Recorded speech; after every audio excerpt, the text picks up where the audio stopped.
I stared at my phone screen, watching the numbers climb. 47,000 retweets, 89,000 likes, 3,200 comments. One tweet. One perfectly timed, devastating tweet. And my best friend's $1,000,000 product launch was collapsing in real time. Urgent. Before you buy FlowStream, know that the revolutionary code was stolen from at Maxwell Tech. Here are the timestamps proving Brody Kemper copied my work. Thread incoming. My phone exploded with notifications. Tech journalists. Investors. His panicked team members. Within 20 minutes, 3 major publications had pulled their coverage. His pre-orders were getting canceled faster than his servers could process them. Brody, the guy I'd trusted with everything, the friend I'd known since college, the person who'd looked me in the eye 2 months ago and said, "I'd never betray you, man," was watching his empire burn before it even launched. You won't believe how my best friend of 12 years turned into the most satisfying takedown I've ever executed. But before I show you how I destroyed a thief's company with nothing but the truth and perfect timing, smash that subscribe button, because revenge stories this surgical don't happen often. Let me take you back to where this betrayal started. My name is Maxwell Pryor, and I'm a software engineer. Not the Silicon Valley stereotype. I'm from Toledo, Ohio. Started coding at 14 in my parents' basement. Self-taught. No fancy degree. Just raw talent and obsession. I met Brody Kemper at a tech meetup when we were 23. He was studying business at Ohio State. I was freelancing and barely making rent. We clicked immediately. He had the charisma and business sense. I had the technical skills. We were the perfect team.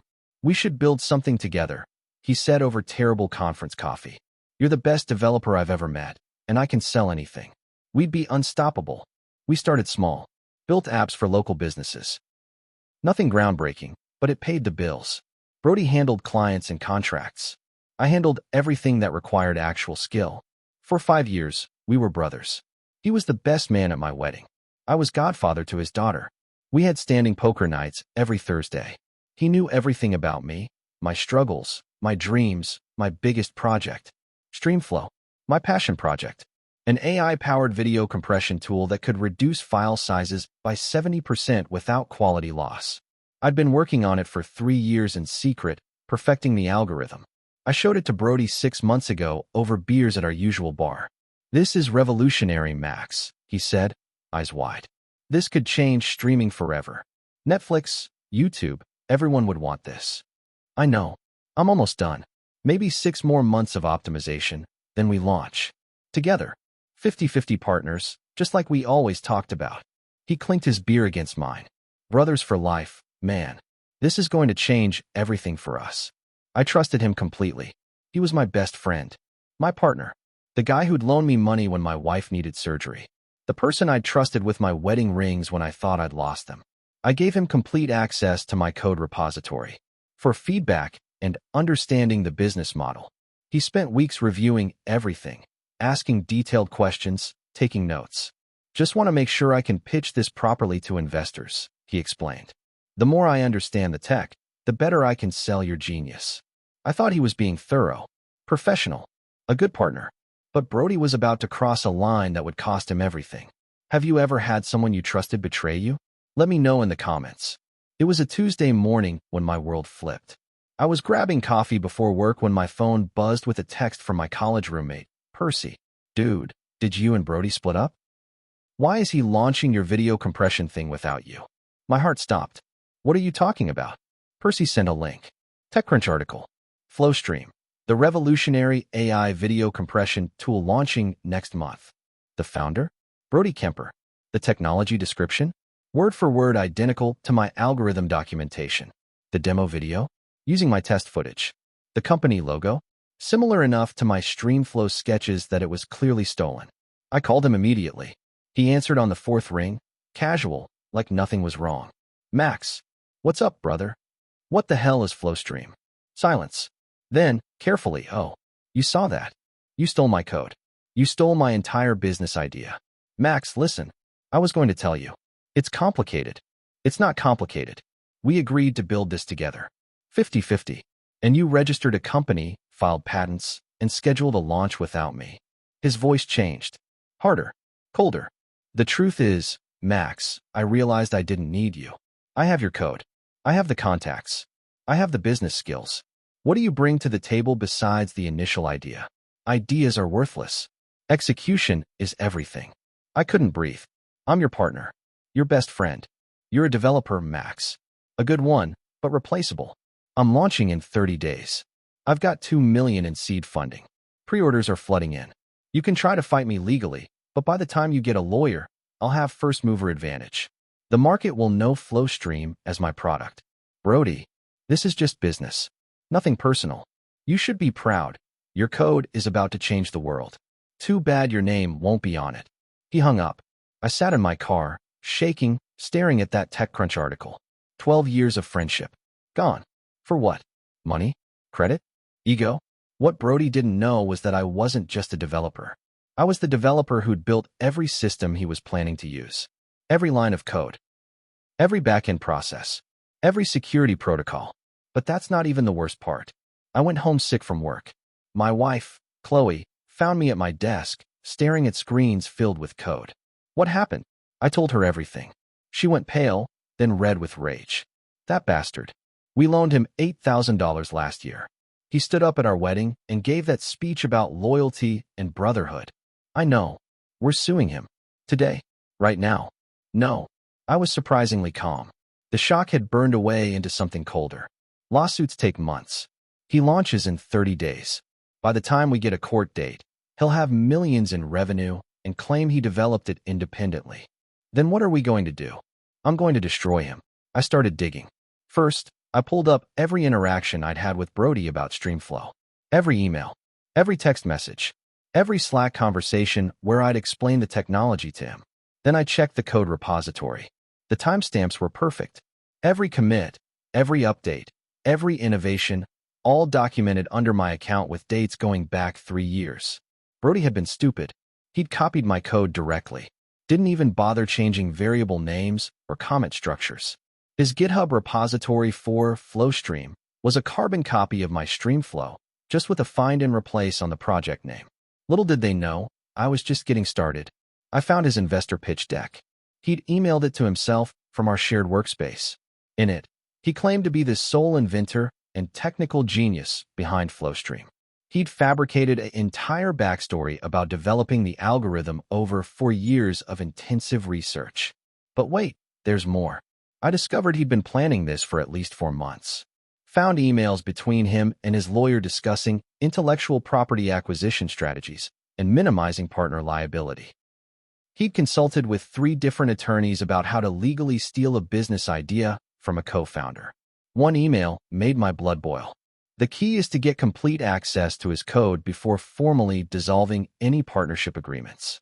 Once I have the repository access, I can claim independent development. He's too trusting to notice. Too trusting. That's what 12 years of friendship meant to him. An exploitable weakness. I spent the next week building my case. Screenshots, timestamp comparisons, commit histories, email chains, text messages where I'd literally explained the algorithm to him step by step because he wanted to understand it better. By the time I was done gathering evidence, I had enough to prove beyond any doubt that Brody Kemper was a thief. But that wasn't enough. I wanted to destroy his launch so completely that his name would be toxic in the tech industry forever. What would you have done at this point? Justice or mercy? Comment below. I called a lawyer first. Not to sue. Lawsuits were too slow. I needed validation that my evidence was airtight. Mr. Pryor, she said after reviewing everything. This is the clearest case of intellectual property theft I've seen in 20 years. Your timestamps, your commit history, your documented communications. He doesn't have a defense. Can I go public with this? Legally? Yes. Every piece of evidence here is your own property. You're not violating any NDAs or confidentiality agreements. Ethically, you'd be doing the tech community a service by exposing him. Good. But I didn't just want to expose him. I wanted surgical precision. I wanted to time it perfectly for maximum damage. This is where it gets really good. Brody had scheduled his launch event for March 15th. He'd rented a venue in downtown Cleveland, invited 200 tech journalists and investors, planned a big dramatic reveal with live demos. He was going all in on this launch. I'd seen his LinkedIn posts building hype. His Twitter feed teasing the revolutionary announcement. He'd even done a podcast interview where he talked about being a self-made technical founder. Self-made. Using my code. I spent 2 weeks preparing the perfect takedown. Not just a tweet, a complete evidence package. I built a simple website, theralstreamflow.com. On it, I posted side-by-side code comparisons with timestamps.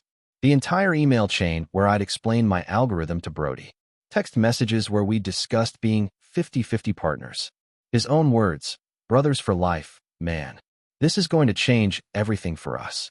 GitHub commit histories proving I developed this over 3 years. His investor pitch deck, where he claimed sole invention. But the masterstroke? I reached out to every tech journalist who'd covered his story. Didn't accuse him publicly yet. Just asked a simple question. Before you cover the FlowStream launch, would you be interested in seeing the original StreamFlow repository with 3 years of development history? Just want to make sure the story is complete. 8 journalists responded. I sent them read-only access to my repository. Let them see the truth with their own eyes. Then I contacted his biggest investor, a venture capital firm that had put in $2 million. I sent them a simple, professional email. Dear partners at Apex Ventures, I'm the original developer of the technology behind FlowStream. Before Mr. Kemper's launch, I thought you should be aware of certain discrepancies regarding the origin of this intellectual property. Documentation attached. I didn't threaten, didn't demand, just presented facts. They thought they were dealing with a naive developer who'd let his guard down.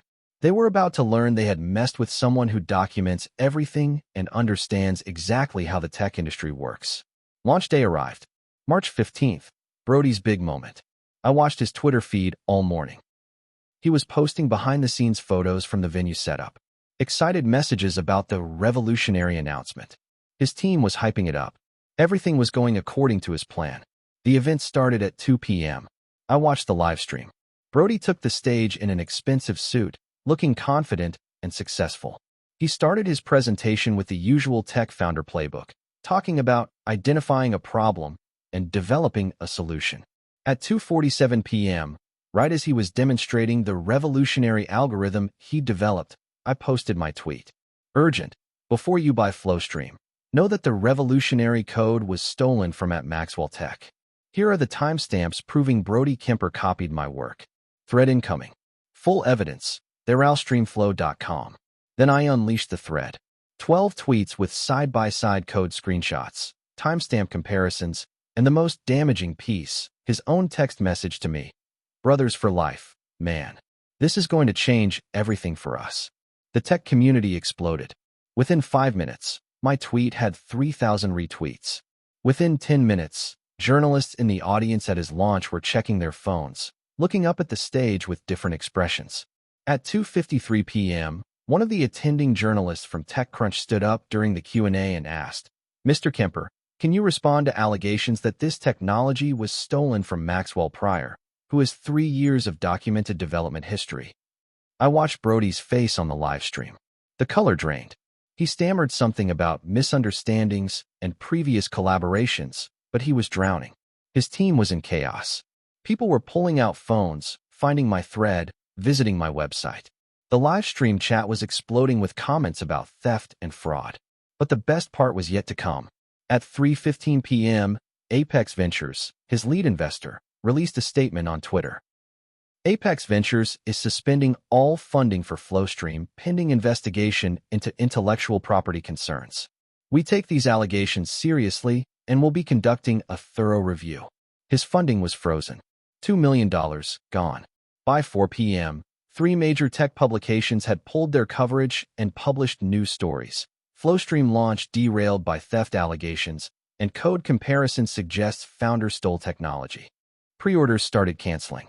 The registration system couldn't handle the refund requests. His customer support was overwhelmed with angry emails from people who trusted him. Brody's LinkedIn and Twitter were flooded with comments. Former colleagues calling him out.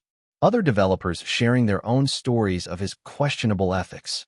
People he'd screwed over in smaller ways were suddenly emboldened to speak up. His launch event ended early. The live stream cut off. His team's social media went silent. My phone was ringing constantly. Journalists wanting interviews. Other developers thanking me for exposing him. 3 different companies asking if I wanted to properly launch StreamFlow with their backing. At 6 p.m., Brody called me. I almost didn't answer. But curiosity won. You destroyed me. His voice was shaking. Rage or tears, I couldn't tell. No, Brody. You destroyed yourself. I just made sure everyone knew the truth. I'm ruined. My investors pulled out. My team quit. My launch is dead. Are you happy? Am I happy? I felt that cold calm again. You stole 3 years of my work. You betrayed 12 years of friendship. You told me I was replaceable. So yes, Brody, I'm satisfied. This isn't over. Yes, it is. Your company is dead. Your reputation is destroyed. And everyone in tech now knows exactly what kind of person you are. That's the price of betrayal. I hung up. Within 48 hours, 3 of his team members had quit and posted their own statements about his toxic leadership and ethical concerns. His company website went dark. The Flowstream Twitter account was deleted. His wife called my wife. They'd been friends too. She was crying, apologizing, saying she had no idea what Brody had done. Chloe was kind but firm. He made his choices. Now he faces the consequences. 1 week after the failed launch, Brody showed up at my house. I was working in my home office when the doorbell rang. Chloe answered. He wants to talk to you. Should I call the police? No. Let him in. I want to hear this. Brody looked terrible. Unshaven. Wrinkled clothes. Dark circles under his eyes like he hadn't slept in days. We sat in my living room. The same room where we'd celebrated birthdays, watched football games, where he'd held my son when he was born. I'm sorry, he said finally. Okay. That's it. Just okay. What do you want me to say, Brody? You apologized. I heard you. It doesn't change anything. I lost everything. My company. My investors. My reputation. Some of my friends won't talk to me. Do you know what it's like to have your name become synonymous with theft? Do you know what it's like to have your best friend steal 3 years of your work and call you replaceable? He flinched. I was wrong. About all of it. I got greedy. I saw the potential for millions of dollars, and I convinced myself I deserved it more because I could commercialize it better. And now I'm bankrupt. I spent $50,000 on that launch event. The lawyer fees alone were $30,000. My wife is talking about divorce. I have nothing. I leaned back, studying him. You had everything, Brody. You had a loyal friend who would have shared success with you. A real partnership. Instead, you chose theft. I know I did. Is there any way? Can we fix this? Can I be part of StreamFlow? I'll take any percentage. 20%. 10%. Just let me help launch it properly and maybe salvage some reputation. I almost laughed. You want me to reward you for stealing from me? I'm begging you, Max. I'm desperate. You should have thought about desperation before you called me replaceable. So that's it. I'm just ruined forever. No, Brody. You ruined yourself. I just made sure the truth came out. What happens next is on you. He stood up, angry now. You're really going to throw away 12 years of friendship over one mistake? One mistake? My voice stayed calm. You planned this for months. You consulted lawyers on how to steal from me. You looked me in the eye and lied to me over and over. That's not one mistake. That's who you chose to be. Fine. Fine. I hope you're happy with your perfect revenge. I am. Because I didn't lie. I didn't steal. I just told the truth at the right moment. Everything that happened to you was the natural consequence of your own choices. He left. Slammed my front door so hard a picture frame rattled on the wall. Chloe came into the room. Are you okay? Yeah, I am. 2 days later, I got an email from a major tech incubator in Austin. They'd seen the whole saga unfold and wanted to back StreamFlow properly. $5 million in funding. My name on the patents. Complete creative control. I accepted. 6 months later, StreamFlow launched for real. Under my name. With my story. The tech press loved the narrative. The developer who'd been betrayed exposed the theft and launched successfully on his own terms. We hit $10 million in revenue in the first year. $30 million in year 2. I saw Brody once more at a tech conference 2 years after everything. He was working as a sales rep for some small startup. No longer a founder. No longer the guy with the big ideas. He saw me across the room. I saw the flash of shame in his eyes before he turned away. I didn't approach him. Didn't gloat. Just continued my conversation with the investor who was offering to back my next project. Justice was served, and karma had the final word. Brody Kemper never recovered his reputation in tech. Last I heard, he'd moved to a different city and switched industries entirely. StreamFlow is now valued at $200 million. We employ 150 people. We're the industry standard for AI video compression, and my name is on every patent, every article, every success story. The lesson? Betrayal always costs more than people think. If this story got you thinking, go ahead and hit that like button. Don't forget to subscribe for more real stories that hit deep, and tap the bell so you don't miss what's coming next. And hey, if you know someone who needs to hear this one, share it with them. Thanks for watching.